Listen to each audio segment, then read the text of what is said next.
Analisti politik Shkëlzen Gashi ka reaguar pas deklaratës së presidentes së Kosovës, e cila ka bërë të ditur se para shpërndarjes së kuvendit u kishte kërkuar partive politike që të riktheheshin edhe një herë në seancë për të miratuar disa çështje urgjente. Marrëveshjet ndërkombëtare me vlerë prej 1.1 miliard euro, buxhetet e komunave që ende nuk janë miratuar, përfshirë kryeqytetin, si dhe buxhetin për RTK-n. Sipas Gashit, presidenti Osmani ka thënë gjithashtu se kryeministri ishte pajtuar të tërhiqej nga buxheti i vitit 2026 që të procedoheshin vetëm këto 3 pika, por udhëheqësit e partive opozitare kishin refuzuar një zgjidhje të tillë. Në reagimin e tij, Gashi e cilëson këtë situatë si të papranueshme dhe të shqetësuese, derisa kritikon ashpër partitë e opozitës.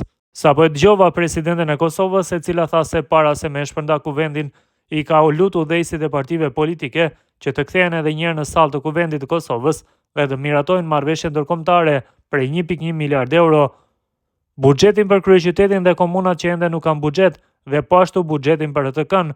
Për më shumë, presidenti tha se ka kërkuar nga kryeministri i Kosovës që të heqë dorë nga buxheti i vitit 2026 e të miratohen vetëm këto 3 pika dhe kryeministri që nga pajtu me të. Por udhëheqësit e partive politike opozitare kanë refuzuar. Të merë, do me thënë këta nuk janë debila dhe të poshtër, por janë ekstra ultra super debila dhe ekstra ultra super të poshtër.